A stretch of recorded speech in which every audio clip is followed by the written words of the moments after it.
ارشاد مقدس جو آیت کریمہ تلاوت فرمائی ہے تاکہ آپ کا ٹیسٹ بھی برقرار رہے، حضرت آدم علیہ السلام کی تخلیق کے تعلق سے رات کی نشست میں آپ نے انبیاء کرام کے تعلق سے، رسولوں کے تعلق سے، ان کی تعداد، ان کے تعلق سے کیسے عقائد ہونے چاہیے وہ آپ نے سماعت کیا۔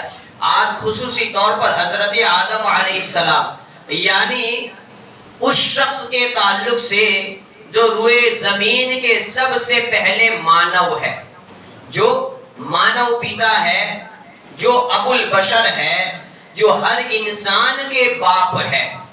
یہ اللہ تبارک و تعالیٰ نے جب اس ٹاپک پر بھی ہم گفتگو کریں تو اس پر بھی کئی جمعہ نکل جائے، سال ہر سال گزر جائے۔ حضرت آدم علیہ السلام کی تخلیق کے مراحل اللہ تبارک و تعالیٰ نے کلام مجید میں مختلف انداز سے مختلف آیتوں میں ذکر فرمایا ہے۔ حضرت آدم کی تخلیق کے بعد اللہ تبارک و تعالیٰ نے ماں حوا کی تخلیق کا ذکر فرمایا ہے۔ ماں حوا کی تخلیق کے بعد اللہ تبارک و تعالیٰ نے سلسلے انسانی کو آگے بڑھانے کے لیے حضرت آدم و حوا کا نکاح فرمایا ہے، اور اس کے بعد حضرت آدم و حوا کہ اللہ تبارک و تعالیٰ نے ان کے ذریعے حابل اور قابل کی تخلیق فرمائی ہے۔ تو اس طریقے سے یہ بھی ایک ایسا عنوان ہے کہ کئی جمعہ تک بیان ہوتا رہے، اور یہ معلومات ایسی ہیں جن کے تعلق سے بھی ہمیں جاننا ضروری ہے۔ تو اللہ تعالیٰ فرماتا وَإِذْ قَالَ رَبُّكَ لِلْمَلَائِكَةِ إِنِّي جَاعِلٌ فِي الْأَرْضِ خَلِيفَةً، اللہ تبارک و تعالیٰ نے فرشتوں کو کہا انی جاعل فی الارض خلیفہ، میں اس زمین میں اپنا خلیفہ بنانے والا۔ فرشتوں نے کیا کہا؟ قالوا اتجعل فیہا من یفسد فیہا، باری تعالیٰ تو زمین میں ان کو پیدا فرمانے والا ہے من یفسد فیہا، جو زمین میں فساد مچائیں گے، ویسفک الدماء، خون ریزی کریں گے۔ اور واقعی میں یہ فرشتوں نے کہا تھا کہ ایسوں کو پیدا فرمانے والا ہے جو فساد مچائیں گے، جو خون ریزی کریں گے، جو لڑائی جھگڑا کریں گے، ایک دوسرے کے ساتھ اختلاف کریں گے۔ حالانکہ وَنَحْنُ نُسَبِّحُ بِحَمْدِكَ، ہم تیری پاکی بیان کرتے ہیں، نُسَبِّحُ بِحَمْدِكَ وَنُقَدِّسُ لَكَ، اور تیری تقدیس بیان کرتے ہیں۔ تو باری تعالیٰ نے کہا انی اعلم ما لا تعلمون، بے شک میں جو جانتا ہوں وہ تم نہیں جانتے۔ تو اس طریقے سے اللہ تبارک و تعالیٰ نے اس آیت میں حضرت آدم علیہ السلام کی تخلیق کا اشارہ فرما دیا، اور اس کے بعد جب حضرت آدم علیہ السلام کو پیدا فرمانا تھا، یہ ایک ایسی چیز تھی فرشتے جن کے تعلق سے آگاہ نہیں تھے، فرشتوں کو معلوم نہیں تھا، فرشتے تعجب میں تھے کہ آخرکار باری تبارک و تعالیٰ کس کو پیدا فرمانا چاہتا ہے، وہ کیسا ہوگا، اس کا مجسمہ کیسا ہوگا، وہ آگے چل کر اللہ تبارک و تعالیٰ اس کو کیسے نوازے گا۔ تو جب اللہ تبارک و تعالیٰ نے جس میں آدم کو پیدا فرمانا چاہا تو مٹی کے لیے اللہ تبارک و تعالیٰ نے فرشتوں کو بھیجا کہ جاؤ روئے زمین سے، چونکہ میں جس کو بھیجنے والا ہوں اس کو زمین میں اپنا خلیفہ، اپنا نائب، اپنا وائس بنانے والا، لہذا اس کی جو تخلیق فرمانے والا ہوں اسی کو مٹی ہی سے میں بناؤں گا۔ تو روئے زمین کے ہر علاقے سے، مختلف جگہوں سے اللہ تبارک و تعالیٰ نے مٹی لینے کا حکم صادر فرمایا۔ حضرت آدم کے جسم میں، آپ کی تخلیق میں اللہ تبارک و تعالیٰ نے لال کلر، احمر، سفید، ابیض، اسود، کالے کلر، مفسرین کرام کہتے ہیں 60 رنگ کے کلر کی مٹی کو اللہ تبارک و تعالیٰ نے لیا۔ اور وہ مٹی بھی کیسی؟ کوئی سخت زمین کی مٹی، اس کو بھی لیا گیا، نرم زمین کی مٹی اس کو بھی لیا گیا، اچھی مٹی کو بھی لیا گیا، طیب، خبیث، ایسی مٹی کو بھی لیا گیا۔ یعنی ہر اعتبار سے اللہ تبارک و تعالیٰ نے مٹی کی جو صفتیں ہوتی ہیں، کلر کے اعتبار سے، طبیعت کے اعتبار سے، ہر رنگ، ہر کلر، ہر اعتبار کی مٹی کو حضرت آدم علیہ السلام کی پیدائش کے لیے انتخاب فرمایا۔ اور یہی وجہ ہے آپ انسانوں کو دیکھ رہے ہیں، ہم سب کس کی اولاد ہے؟ حضرت آدم علیہ السلام کی اولاد ہے. تو اللہ تبارک و تعالیٰ نے جس میں آدم کے لیے مٹی کا جو انتخاب فرمایا تھا وہ ساری صفتیں انسانوں میں موجود ہے. اللہ تبارک و تعالیٰ نے آدم کے لیے سفید رنگ کی مٹی کو لیا گیا تو انسانوں میں آپ کو سفید گورے رنگ کے بھی انسان مل جائیں گے. اللہ تبارک و تعالیٰ نے سیاہ رنگ کی مٹی کو لیا تو وہ کالے رنگ کے انسان بھی آپ کو مل جائیں گے.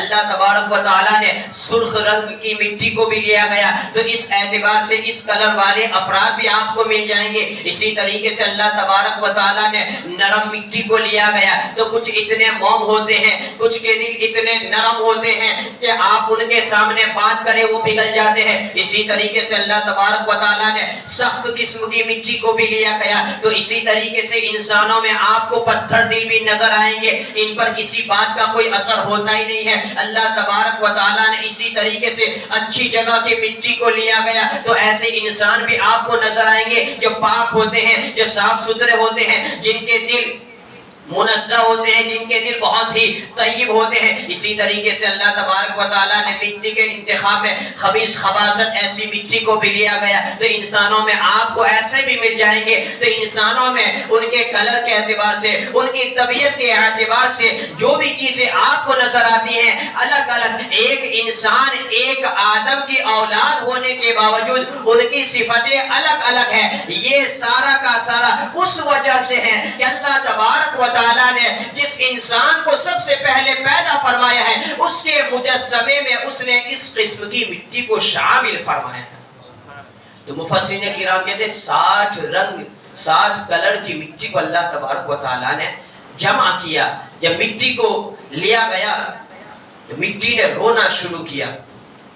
اللہ تبارک و تعالیٰ کی بارگاہ میں وہ مٹی عرض کرنے لگی, باری تعالیٰ تو انسان کو بناتا ہے تو میرا کچھ حصہ جنت میں بھی جائے گا تو کچھ حصہ جہنم میں بھی جائے گا, یعنی مٹی کا دکھڑا.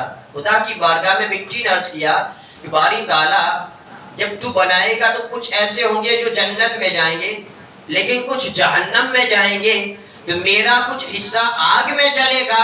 تو اسی غم کی وجہ سے مٹی نے رونا شروع کر دیا. لیکن اللہ تبارک و تعالیٰ کی بے شمار حکمتیں, اس میں ایسے رموز و اسرار تھے. اللہ تبارک و تعالیٰ نے مٹی کے لیے پھر فرشتوں کو بھیجا, یکے بعد دیگر جو 4 ملائکہ ہے وہ گئے تفسیر عزیزی میں, اور جبرائیل گئے, میکائیل گئے, اسرافیل گئے. مٹی کا رونا دیکھ کر وہ واپس آ گئے. آخر میں حضرت اسرائیل علیہ السلام گئے. حضرت اسرائیل علیہ السلام کے سامنے مٹی نے رونا شروع کیا, چونکہ مٹی کو یہ غم تھا کہ میرا کچھ حصہ آگ میں جلے گا. لیکن حکم خداوندی بالآخر حضرت اسرائیل علیہ السلام مٹی کو لے کر آئے. اس میں بھی سب حکمتیں ہوتی ہے جو تفسیر عزیزی میں ہے. اسی لیے اللہ تبارک و تعالیٰ نے روح قبض کرنے کی ذمہ داری حضرت اسرائیل علیہ السلام کو دی. ان کا دوسرا نام ملک الموت بھی ہے, موت روح قبض کرنے والے فرشتے. کیونکہ جس طریقے سے مٹی نے رونا دھونا شروع کیا تھا, کہیں کسی فرشتوں کو بھیجا جائے اور آخری ایام میں, آخری حالات میں ان کے رشتہ داروں کو دیکھ کر, ان کے اولادوں کو رونا دھونا دیکھ کر کہیں فرشتہ واپس نہ آ جائے. حضرت اسرائیل علیہ السلام کو اللہ تبارک و تعالیٰ نے اس کام کے لیے انتخاب فرمایا. تو جب حضرت اسرائیل علیہ السلام کو روح قبض کرنے کا حکم ملتا ہے, ہر گھر میں دن میں حضرت اسرائیل علیہ السلام کی پھیری لگتی ہے. کہا جاتا ہے حضرت اسرائیل علیہ السلام کے سامنے دنیا ایک تھال کی طرح ہے. آپ بیٹھے ہیں اور آپ کے سامنے پوری دنیا ہے. حضرت اسرائیل علیہ السلام اور ان کا جو لشکر ہے, حضرت اسرائیل علیہ السلام, آپ کی نظر ان کے سامنے, ان کی نگاہ میں پوری دنیا ہے. جب اللہ تبارک و تعالیٰ کا حکم ہوتا ہے تو اس طریقے سے وہ روح کو قبض فرما لیتے. بہرحال تو ہم بات کر رہے تھے حضرت آدم علیہ السلام کے مجسمے کی. جب مٹی کو لیا گیا, اللہ تبارک و تعالیٰ نے اس کو پانی میں گہرا بنایا گیا. مٹی اور پانی کے درمیان میں حضرت آدم علیہ السلام کے مجسمے کو رکھا گیا. اور یہ ساری چیزیں قرآن میں الگ الگ آیتوں میں جو اللہ تعالیٰ نے مفصل اس کو بیان کیا ہے. کہیں اللہ تعالیٰ فرماتا ہے اِنَّا خَلَقْنَاهُ مِن طِينٍ لَازِبٍ وَشَرَّ مِن صَلْصَالٍ مِن حَمَإٍ مَسْنُونٍ. اس طریقے سے الگ الگ آیتوں میں جو مراحل ہے اللہ تعالیٰ نے اس کو الگ الگ ذکر کیا ہے. تو بہرحال اس مٹی کو پانی میں رکھا گیا، گوندا گیا اس طریقے سے. پھر جب وہ مٹی سوکھ گئی، ایک مجسمے بنانے کے قابل ہو گئی، پھر اللہ تبارک و تعالیٰ نے فرشتوں کے سامنے ایسا مجسمہ بنایا جس کو فرشتوں نے کبھی دیکھا نہیں تھا. تو فرشتے اپنے رب کی قدرت کو دیکھ کر حیرت زدہ رہ گئے. لیکن ایک ایسا بھی تھا جس کے دل میں پہلے ہی سے عداوت تھی. اس نے جب حضرت آدم کا مجسمہ دیکھا، کہا کہ کوئی خاص بات ہے نہیں، اس کو دیکھ کر ایسا لگتا ہے کہ یہ زیادہ کھا لے گا تو چل نہیں پائے گا، یعنی زیادہ کھا لے گا تو ایسا آرزو ہو جائے گا، سست ہو جائے گا کہ ٹھیک سے چل بھی نہیں پائے گا. اور اسی طریقے سے یہ جب بھوکا ہوگا تو بھی چل نہیں پائے گا، یہ کوئی خاص چیز نہیں ہے. البتہ شیطان نے انسان جس میں آدم کو چیک کیا تو ٹک ٹک کی آواز آئی، ایک پتلا بنائے مجسمہ مٹی کا. لیکن جو حضرت آدم علیہ السلام کی بائیں جانب کا جو حصہ تھا وہ چیز شیطان کی عقل سے ماورا تھی. شیطان وہاں پر عاجز آ گیا. ہاں ایک چیز ہے بائیں جانب، وہ کیا ہے وہ سمجھ میں نہیں آتا. اور آخر انسان کا اعجاز ہو سکتا ہے اسی وجہ سے ہو، اور وہی جگہ ہے انسان کے قلب کی، انسان کے دل کی. اور اس چیز کو اللہ تبارک و تعالیٰ نے خاص اپنے لیے بنایا، اپنا مرکز توجہ دل. بہرحال اللہ تبارک و تعالیٰ نے روح کو حکم فرمایا وَنَفَخْتُ فِيهِ مِن رُوحِي فَقَعُوا لَهُ سَاجِدِينَ. اللہ تبارک و تعالیٰ نے جب روح کو ڈالنا چاہا، روح جیسی جس میں آدم میں جانا چاہتی ہے، ایسا اندھیرا اور اندھیرے کی وجہ سے، جگہ تنگ ہونے کی وجہ سے وہ روح باہر آ جاتی ہے. در حقیقت یہاں پر بھی عظمت مصطفیٰ کو ظاہر فرمانا تھا. تو اللہ تبارک و تعالیٰ تو نبی کے نور کو پہلے ہی پیدا فرما چکا تھا. اللہ کے رسول صلی اللہ علیہ وسلم فرماتے ہیں كنت نبيا وآدم بين الماء والطين كنت نبيا وآدم بين الروح والجسد كنت نبيا وآدم لمنجدل في طينه. میں اس وقت نبی تھا جب حضرت آدم علیہ السلام آب و گل، پانی اور مٹی، روح وغیرہ کی منزلوں کو طے فرما رہے تھے. تو جب روح نے جس میں آدم کو تنگ اور تاریک پایا باہر آ گئی، اللہ تبارک و تعالیٰ نے پیشانی آدم میں نور محمدی کو ودیعت فرما دیا. اس نور محمدی نے جس میں آدم کو ایسا روشن فرمایا، جب اس کے بعد اللہ تبارک و تعالیٰ نے روح کو حکم فرمایا. اب نور کی وجہ سے جس میں آدم روشن ہے، اب نور کی وجہ سے آدم کا مجسمہ تنگ نہیں ہے، تاریک نہیں ہے، نور ہی نور ہے. روح جیسے ہی حضرت آدم علیہ السلام کے جسم میں جاتی ہے، ابھی سر تک آتی ہے، حضرت آدم کو چھینک آتی ہے. تو آپ نے شکرانے کے طور پر اپنے رب کی حمد بیان کرتے ہوئے کہا الحمدللہ. تو اس کے جواب میں اللہ تعالیٰ نے کہا یرحمک اللہ، اللہ تعالیٰ تجھ پر رحم فرمائے. اور یہی پھر ہمارے لیے سنت ہو گئی کہ جب چھینک آئے تو چھینک آنے کے وقت الحمدللہ بولا جاتا ہے. یہاں پر سائنسی تحقیق اور اس چیز کو میں نہیں بیان کرتا.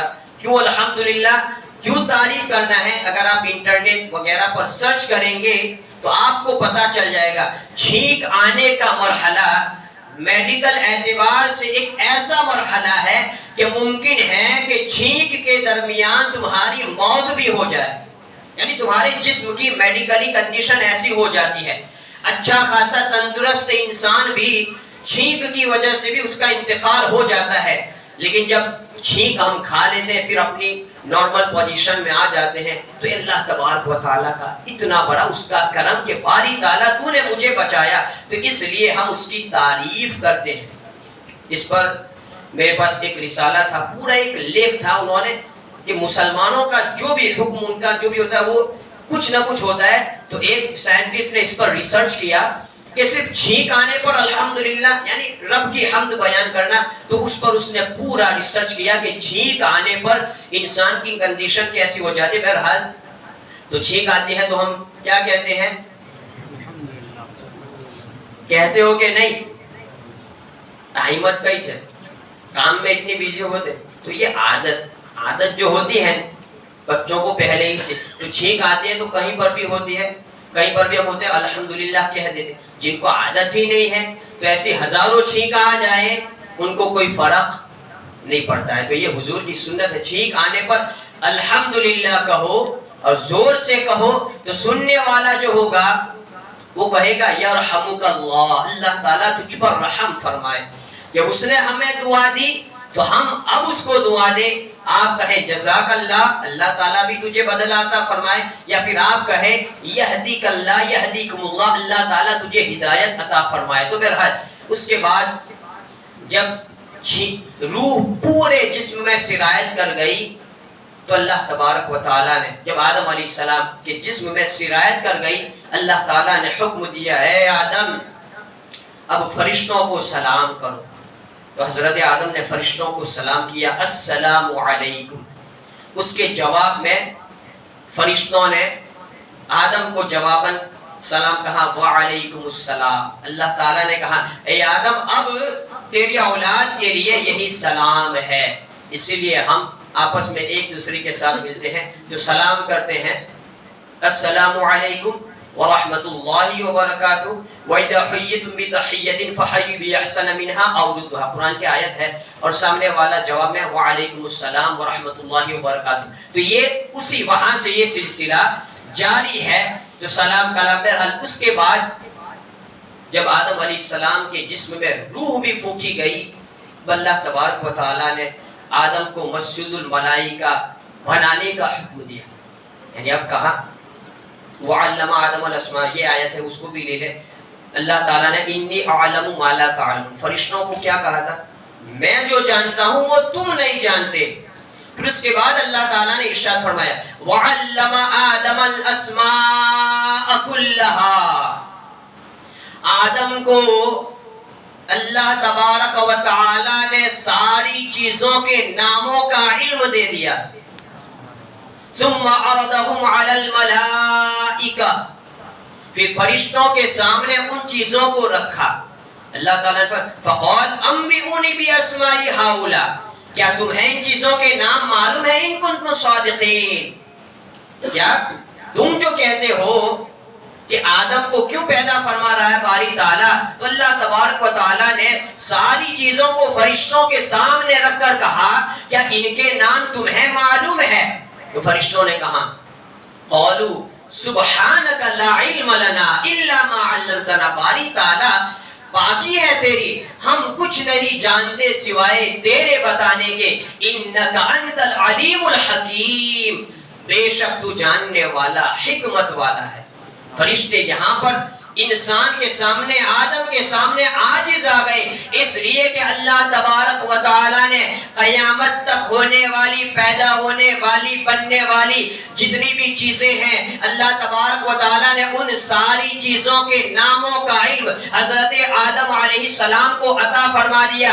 صرف ان چیزوں کے ناموں کا علم صرف ایک زبان میں نہیں بلکہ مختلف زبانوں میں اس چیز کو کیا کیا کہا جاتا ہے، ہر زبان کا نام اور اس کا علم اللہ تبارک و تعالیٰ نے حضرت آدم کو سکھا دیا۔ پانی ہے، واٹر ہے، ماں ہے، جو بھی آپ کہہ لیں، پانی کو دنیا کی جتنی زبانوں میں جو کہا جاتا ہے، اللہ تبارک و تعالیٰ نے حضرت آدم کو پانی کے ان تمام ناموں کو سکھا دیا۔ یہ ایک ایگزامپل۔ تو جب آدم کے اس علم کو فرشتوں نے دیکھا اور جب فرشتوں کے سامنے اللہ تعالیٰ نے چیزوں کو رکھا، کیا تمہیں معلوم ہے، کیا تم اس کو جانتے ہو، تو اس طریقے سے فرشتوں نے کہہ دیا قالوا سبحانک لا علم لنا الا ما علمتنا انک انت العلیم الحکیم۔ یہاں پر یہ بھی عرض کر دوں، حضرت آدم کو جو علم ملا وہ علم بھی نور مصطفیٰ کا صدقہ تھا۔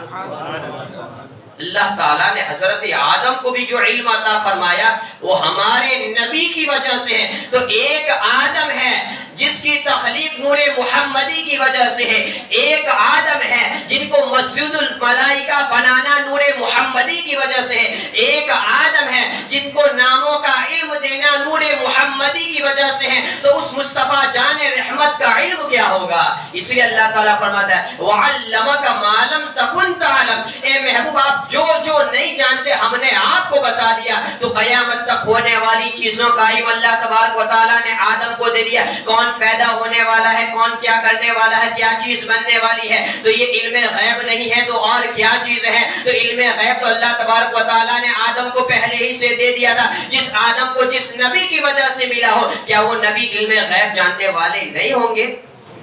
تو یہ لوگ کہتے ہیں نبی کو غیب کا علم نہیں، استغفر اللہ معاذ اللہ۔ میں نے جو رات کی جو نشستیں چلتی ہیں اس میں نے بتایا تھا، آپ ایسا سمجھتے سنی، دیوبندی، وہابی، شیعہ، اہل حدیث یہ چھوٹی چھوٹی باتیں ہوگی، یہ سلام کے لیے وہ کھڑے نہیں ہوتے ہیں، وہ نیاز نہیں گاتے، وہ یا غوث کا نعرہ نہیں لگا، یہ چھوٹی چھوٹی باتوں کا ہمارا جھگڑا نہیں ہے۔ انہوں نے نبی اور خدا کی شان میں ایسی گستاخیاں کی ہے جن گستاخیوں کو لے کر کبھی بھی ان کے ساتھ کمپرومائز نہیں کیا جائے گا۔ یہ ان کی ایسی غلطیاں ہیں، اگر وہ غوث کی نیاز نہیں کھاتے ان کو معاف ہے، سلام نہیں پڑھتے وہ معاف ہے، اگر درگاہوں پہ نہیں جاتے وہ معاف ہے، کیونکہ جو اختلاف ہے اس کے سامنے یہ ہے ہی نہیں۔ تو ان کا عقیدہ کیا ہے؟ استغفر اللہ معاذ اللہ، نبی کو پیٹھ پیچھے کا بھی علم نہیں، یہ ان کا عقیدہ۔ نبی کو دیوار کے پیچھے کیا ہو رہا ہے اس کا بھی علم نہیں ہے، اور اگر نبی کو علم ہے تو اس میں نبی کے علم کی کیا خصوصیت ہے؟ ایسا علم تو زید، بکر، عمر کو بھی ہے، بلکہ انہوں نے نبی کے علم سے شیطان کے علم کو ایسا بڑھایا کہ نبی کے علم پر کوئی نص نہیں ہے۔ نص یعنی نبی کے علم کے تعلق سے قرآن اور حدیث میں ایسی صراحت موجود نہیں ہے، اس سے زیادہ تو شیطان کا علم ہے کہ شیطان کے علم پر قرآن اور حدیث میں نص موجود ہے۔ جنہوں نے علم میں نبی سے شیطان کو بڑھا دیا تو یہ شیطان کے بندے ہیں، شیطان کے علم کو مانتے ہیں، نبی کے علم کو نہیں مانتے۔ لیکن میرے نبی نے قیامت تک ہونے والی ہر چیز کو بتا دیا۔ جب تخلیق آدم کے مراحل ہی کو سمجھ لیں تو سمجھ جائیں گے مصطفیٰ کون ہے، محمد عربی کون ہے۔ اللہ تبارک و تعالیٰ فرماتا ہے یہ ساری چیزیں جو ہو رہی ہے وہ اس لیے کہ ان کی شان مصطفیٰ دکھائی جانے والی ہے۔ تو آدم کو مسجد الملائکہ بنایا گیا، اس میں بھی مفسرین کرام کہتے ہیں لِأَنَّ نُورَهُ فِي جَبْهَةِ آدم، حضور کا نور پیشانی آدم میں موجود تھا۔ انشاءاللہ یہ ٹاپک ایسا نہیں ہے کہ ابھی بھی آپ سمجھ لو، ابھی مکمل ہو جائے، جب موقع ملے گا میں یہیں سے رک کر اس کو شروع کروں گا، جب ایسا پھر اصلاحی بیانات وہ بھی ہمیں کرنا ہے۔ آدم کے علم کے تعلق سے یہاں تک کہ اللہ تبارک و تعالیٰ نے حضرت آدم کی تخلیق کے بعد اپنا دست قدرت پشت آدم پر رکھا، تو حضرت آدم علیہ السلام نے قیامت تک پیدا ہونے والی اپنی وہ ساری اولادوں کو دیکھ لیا جو جنت میں جائے گی۔ یہ آدم کا علم، پشت آدم پر اللہ تبارک و تعالیٰ نے اپنا دست قدرت رکھا، تو قیامت تک پیدا ہونے والی آدم کی جتنی بھی اولاد جو جنتی ہے، جو نیک ہے، حضرت آدم نے ان کو دیکھ لیا۔ پھر دوسری بات یعنی ہم سنیوں کو دیکھ لیا حضور کے صدقے میں، حضور کے فضل سے، حضور کے فضل سے اگر آپ اس عقیدے پر رہیں اگرچہ کیسے گنہگار ہے جنت ضرور ملے گی۔ اور اس کے بعد اللہ تبارک و تعالیٰ نے اپنا دست قدرت دوسری بار رکھا، تو پھر آدم نے اپنی ان ساری اولادوں کو دیکھ لیا جو جہنم میں جائے گی۔ اس میں سب آ گئے، وہابی، دیوبندی، اہل حدیث، شیعہ، اہل قرآن، چکرالوی، نجدی، یزیدی، سب اس میں آ گئے، اس لیے کہ ستفترق امتی ثلاثۃ وسبعین فرقہ کلہم فی النار الا واحدہ۔ حضور کی حدیث ہے کہ 73 فرقوں میں میری امت بٹ جائے گی، 72 جہنم میں جائے گی، صرف ایک جماعت جو ہے وہ جنت میں جائے گی اور اس کا نام ہے ما انا علیہ و اصحابی. وہ ایسی جماعت ہے جو میرے اور میرے صحابہ کے طریقے پر رہے گی. اور الحمدللہ اہل سنت و جماعت کی تاریخ کو اٹھا کر دیکھیں تو دنیا کا اسلام کا دین کا ایک ایسا واحد فرقہ ہے جو صحابہ سے چلتا آ رہا ہے. حضور محدث اعظم ہند نے لکھا تھا، احمد یار خان نعیمی نے جس کو تفسیر میں نقل کیا، کسی بھی فرقے کو آپ دیکھ لیں اس کی تاریخ 100 سال پرانی، 150 سال پرانی، 300 سال پرانی، 400 سال پرانی، اس کے بعد وہ کہیں نظر نہیں آئیں گے. اہل سنت و جماعت ایسا فرقہ ہے جو پہلے ہی سے چلا آ رہا ہے. اس لیے نئے نئے فرقوں میں، اور یہ اور بھی وضاحت کر دوں، میں نے 3-4 مہینے کا جو بھی میرا ٹائم ہوا، میرا یہ ایکسپیرینس ہے، میں نے بھانپ لیا ہے. یہاں ہر قسم کے لوگ آتے ہیں. یہاں یہ میں نے اندازہ لگا لیا، یہاں ہر قسم کے لوگ آتے ہیں. یہ اور ہے کہ آتے ہیں چپ چاپ نماز پڑھ کے چلے جاتے ہیں، لیکن فرقہ ناجیہ وہ ایک ہی ہے، اہل سنت و جماعت ہے. اسی لیے آپ کی مسجد میں اچھا یہ معمول ہے کہ ہر فرض نماز کے بعد 3 بار درود شریف پڑھایا جاتا ہے. 3 بار درود پڑھایا جاتا ہے. یہ ہم سنیوں کی پہچان ہے. اگر ایسا نہ ہوتا تو ہم اس کو بند بھی کروا دیتے، لیکن نہیں. تو کئی ایسے ہیں آپ کی مسجد میں اس لیے نہیں آئیں گے کہ 3 بار درود پڑھا جاتا ہے. یہ ہمارے اور ان کے درمیان میں ہمارے اکابر نے ایسا فرق ڈال دیا ہے جس کی وجہ سے وہ پہچاننے میں آ جاتے ہیں. میں نے آپ کی مسجد میں ایسوں کو بھی دیکھا ہے کہ سلام چلتی ہے وہ بیٹھے رہتے ہیں. اللہ تعالیٰ ان کو بھی ہدایت عطا فرمائے. تو انشاءاللہ اگر آپ اپنی اصلاح کریں، دیکھیں یوٹیوب وغیرہ کو چھوڑیں، مرزا انجینئر کو چھوڑیں، وہ کون ہے گوہری اور ایسوں کو چھوڑیں گے تو آپ کو راہ راست ملے گا. یوٹیوب پر آپ کو صرف گمراہی ہی ملے گی. اکا دکا اپنے علماء جو ملتے ہیں صرف گمراہی ملے گی. یوٹیوب سے دین ہمیں حاصل، یوٹیوب سے دین حاصل نہیں کرنا. دین حاصل کرنا ہے اپنے علماء سے حاصل کرو. دین حاصل کرنا ہے قرآن اور حدیث سے حاصل کرو. اور اگر نہیں بھی ہے تو آپ سنی کے گھر پیدا ہوئے ہیں، نماز پڑھتے رہو، اپنے باپ داداؤں کے طور و طریقے پر چلتے رہو، انشاءاللہ اسی میں ہماری نجات ہے. تو جو بھی اس قسم کے لوگ آتے ہیں آپ کو ہماری مسجد میں آنے کی فل اجازت ہے. لیکن جب آپ اس مسجد میں آ جاؤ تو برائے مہربانی ان چیزوں کی پابندی کرو جو چیزیں یہاں پر ہوتی ہیں، جو اہل سنت و جماعت میں رائج ہے.